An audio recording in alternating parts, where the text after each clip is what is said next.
Present exhibit came about kind of, it was fated as the best way.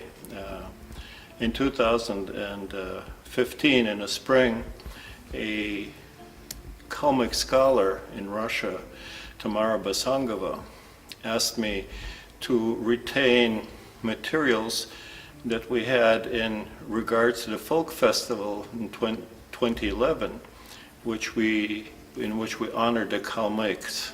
And so she asked me if I could retain the materials.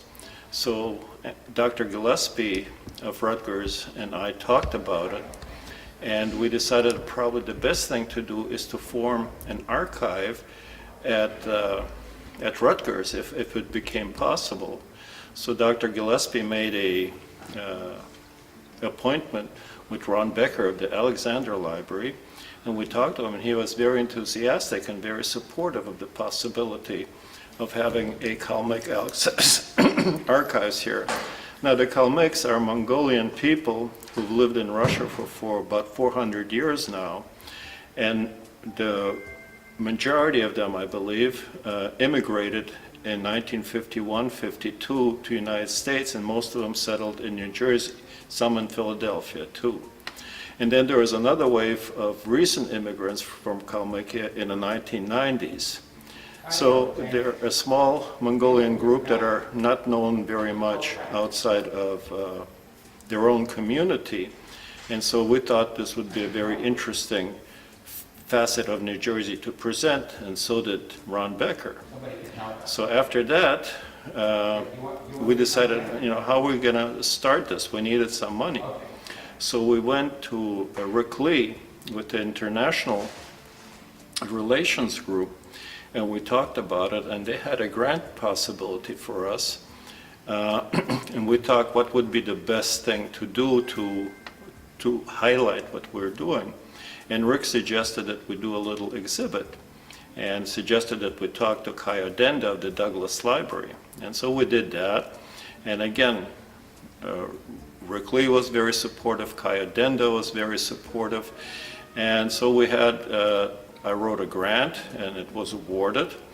And of course we needed to match the grant. So I wrote another grant application. And long story short, we did some research, we reached out to the community, and we gathered a number of people and businesses, Kalmyk businesses, who supported the project. And this is the result of this exhibit is the result of academe, the Humanities, Rutgers University, the New Jersey Committee of the Humanities, and the community of the Kalmyks, both the old immigration and the new immigration, all working together and producing this little exhibit, which we're quite proud of, and it'll be here at the Douglas Library from January 20th, which is today, to March 31st. And after that, we're hoping that it will go around New Jersey and maybe even outside of them. We've talked to Pendle Hill outside of Philadelphia, and they're interested in possibly having the exhibit.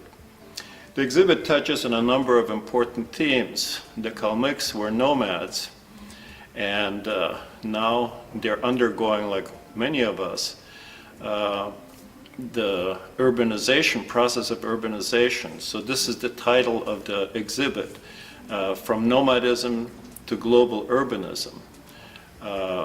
Today, for example, the Kalmyks very easily communicate with people in Kalmykia, in Russia, with Mongols in Mongolia, with Altai, with China, and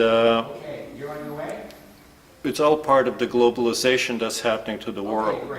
And so we're trying to show in a very brief, very succinct way in this exhibit some of the aspects of culture that were affected, including religion, Kalmyk men, Kalmyk women, dwelling, celebrations, all kinds of cultural matters.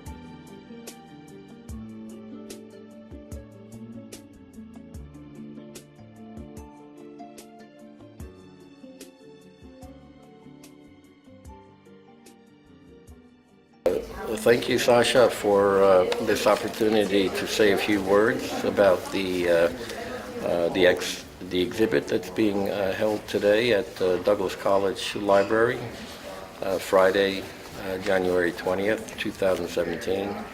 This is really the culmination of many years of work that we really have to thank Nikolai Burlakov and the New Jersey Folk Festival and so many of the people who have collaborated with Nikolai in making this exhibit possible, including Nadan Badishov and leaders of the Kalmyk community, of the different temples. Many of them have loaned the materials and important cultural objects to make this exhibit possible. We also have to thank Rutgers University, the Professor Angus Gillespie, who was leading the Jersey Folk Festival organization, and also the Eric Garfunkel, the Vice President for International Global Affairs at Rutgers, Rick Lee, who is the Director of the Center for Global Progress and Relations, and of course the library here, which is a beautiful space. Ms. K.O. Denda, the librarian, for having authorized the use of this space for the exhibit, and many other people whose names I don't have time to mention. So to all of them, thanks for this wonderful cultural exhibit. And some of the important, there are banners and cultural highlights, paintings, women as preservers of Kalmyk culture. There's a part on that, and religious practice and so on. All of this is really intended to introduce Kalmyk Mongolian culture to the greater community, and I urge all of you who are listening to come and take part in the exhibit. It's part of the Kalmyk Diaspora Archiving Project as well, which is was initiated by Nikolai Burlakov and Professor Gillespie. The exhibit will go on tour. It'll stay here for a period of time, and then it'll tour throughout the tri-state area. So if you don't have a chance to see it here, you'll have an opportunity to see it at a location near you. And thank you very much, Sasha. I hope that this can be the beginning of a lot of good information about this exhibition.